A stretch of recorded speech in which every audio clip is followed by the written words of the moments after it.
Good morning.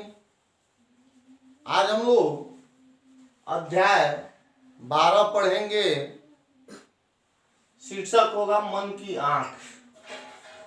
मन की आंखें, मन की आंखें, है ना। इसे देखिए, इस अध्याय में यही है। अगर मान लीजिए आप लोगों को कोई चीज, कोई उपहार कोई दे रहा है, तो सबसे पहले अगर किसी को कोई उपहार दे रहा है, कोई गिफ्ट दे रहा है, कोई भेंट दे रहा है, तो सबसे पहले ये देखना चाहिए, ये नहीं सोचना चाहिए कि कितने रुपया का है। उसकी कीमत नहीं लगानी चाहिए, है ना। उसकी कीमत नहीं लगानी चाहिए, है ना। उपहार जो होता है वो उपहार होता है, वो कितने मूल्य का है ये नहीं देखना चाहिए, ठीक है।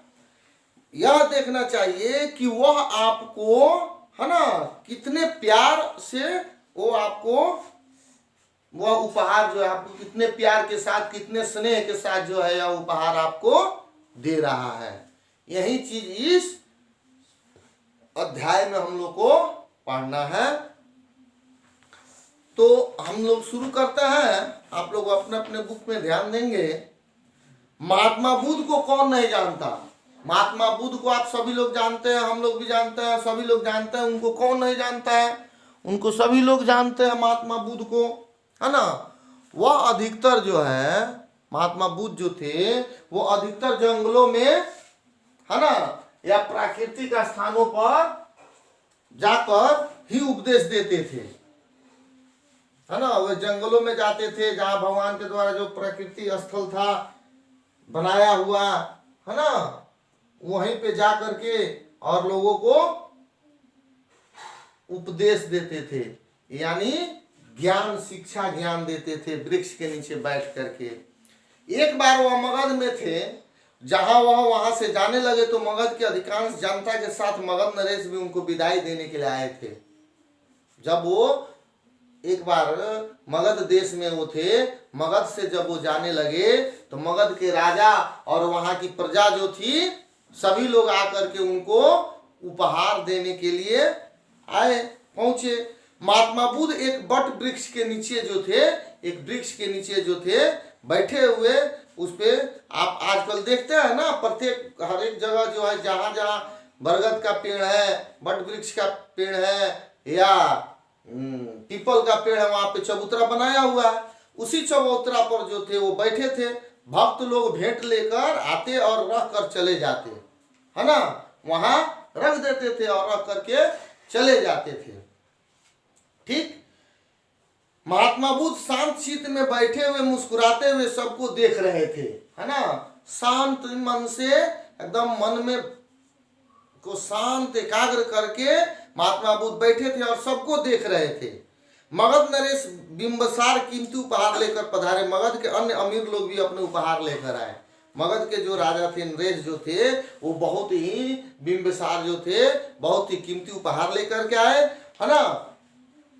बट वृक्ष के चारों ओर लोगों की भीड़ उपहार का इतना बड़ा ढेर एकत्रित हो गया कि महात्मा बुद्ध भी उनके पीछे छिप गए। लोग इतने, मतलब उनको उपहार दिए, वो इतना इकट्ठा जमा हो गया कि महात्मा बुद्ध जो थे उन लोग के उस उपहार के पीछे जो है छिप गए। लोगों की भीड़ देखकर ऐसा प्रतीत होता था जैसा वहां मेला लगा हो। ऐसा लगना, है ना, प्रतीत माने ऐसा लग रहा था कि वहां पे मेला लग गया है। इतने लोग वहां इकट्ठे हो गए थे। इस मेले में महात्मा बुद्ध की निगाहें दूर खड़ी एक बूढ़ी औरत पर पड़ी, है ना। दूर खड़ी एक बूढ़ी औरत थी, उसी पे महात्मा बुद्ध की जब नजर पड़ी तो हाथ जोड़कर सदा पूर्वक बहुत ही दयनीय स्थिति से उन्हें ताक रही थी। अब वो देख रही थी कि बहुत सारे लोग कीमती कीमती उपहार दे रहे थे, उसके पास कुछ नहीं था, छोटी मोटी उपहार थी, एक झोली थी, है ना। तो श्रद्धा पूर्वक से, बहुत ही श्रद्धा से वो देख रही थी, निहार रही थी महात्मा बुद्ध को, बहुत दूर से, और हाथ जोड़ी हुई थी, और उसकी झोली में कुछ था जिसे वह छिपाने की कोशिश कर रही थी, है ना। होता क्या है कि जब बड़े बड़े लोग किसी को उपहार देते हैं तो वहाँ छोटे जो होते हैं थोड़ी सी सकुचा जाते हैं कि उनका उपहार बहुत कीमती है, लेकिन उपहार का जो है मूल्य नहीं देखा जाता है, श्रद्धा देखा जाता है। वो हमको कितने श्रद्धा प्रेम से वो आदमी हमको उपहार दे रहा है, ये देखा जाता है। जिससे वह संकोच आ रही थी, महात्मा बुद्ध झट से नीचे उतरे और उस बुढ़िया के पास पहुंचे। वहां चबूतरा से उठे और उठने के बाद उस बुढ़िया के पास गए। नहीं, वह घबरा कर अपनी झोली समेटने लगी, घबरा गई अब वो, है ना। जब महात्मा बुद्ध उसके पास गए तो वो घबरा गई और घबरा करके अपना थैला जो था, झोली जो था, उसको समेटने लगी और कह रही नहीं। महात्मा बुद्ध ने फिर पूछा, माई कुछ लाई हो? माँ कुछ लाई हो? कुछ देना चाहती हो? महात्मा बुद्ध की मीठी वाणी सुनकर बुढ़िया का थोड़ा साहस जो है, हिम्मत जो है बढ़ा, है ना। समझ रहे हैं कि जब वो बुढ़िया के पास गए तो पूछते हैं, माँ आप जो है मेरे लिए कुछ लाई हैं? तो बुढ़िया को जब मीठी वाणी, है ना, प्यार भरी बातों को सुनी तो वो थोड़ा सी हिम्मत आई उसके अंदर, है ना। उसने कहा, मैं एक बहुत गरीब विधवा हूं और प्रभु मेरे पास केवल एक आम था और जिसे मैं खा रही थी, तभी मुझे पता चला कि आप यहाँ से जा रहे हैं और सब लोग आपको भेंट दे रहे हैं, पर यहाँ तो बड़े बड़े उपहार। कहते कहते बुढ़िया की आंखें भर आई। वो बोली कि प्रभु मेरे पास तो देने के लिए कुछ नहीं है, मेरे पास एक आम था, जो उस आम को मैं खा रही थी। जब मैं सुनी कि आप जा रहे हैं तो मैं दौड़ी दौड़ी यहाँ आ गई और आंखें टपकने लगी, आंसू भर गई उसकी आंख में, है ना। पर यहाँ तो बड़े बड़े उपहार, यानी बड़े यहाँ लोग जो है बड़े बड़े उपहार दे रहे हैं। बुद्ध ने अपने हाथों में उसके आंसू पोंछे, हाथों से जो है आंसू पोंछे और पूछने के बाद आम लेने के लिए अपने दोनों हाथ फैला दिए, वहां खड़े सभी लोग देखते रह गए कि महात्मा बुद्ध ने एक आम के लिए उन्होंने अपने दोनों हाथ फैला दिए। एक आम के लिए, एक गरीब विधवा के लिए इतने कीमती उपहार को छोड़ करके और एक आम लेने के लिए दोनों हाथ फैला दिए। राजा बिंबिसार ने अपनी जिज्ञासा को शांत करने के लिए महात्मा बुद्ध से पूछ ही लिया, यह क्या महात्मा जी, है ना। अपनी जिज्ञासा को शांत करने के लिए, यानी जानने की चाह जो थी, उसकी जो इच्छा थी, उसको शांत करने के लिए वो महात्मा जी से पूछा, महात्मा बुद्ध से, कि आपने इस गंदी सी बुढ़िया से एक जूठा आम लेने के अपने दोनों हाथ फैला दिए। आप चबूतरे से उतर कर इसके पास चले आए, जबकि आपके चारों ओर अमूल्य उपहारों का ढेर लगा है, बहुत सारे, जिसका कोई मूल्य ही नहीं है, वैसे वैसे उपहार आपको मिला हुआ है, आपके सामने ढेर लगा हुआ है चबूतरे पर, और आप वहां से उतर करके और इस बुढ़िया गरीब मैली कपड़ा पहनी हुई गंदी बुढ़िया के पास आप आ गए। ये राजा बिंबिसार पूछते हैं महात्मा जी से, तो महात्मा जी कहते हैं,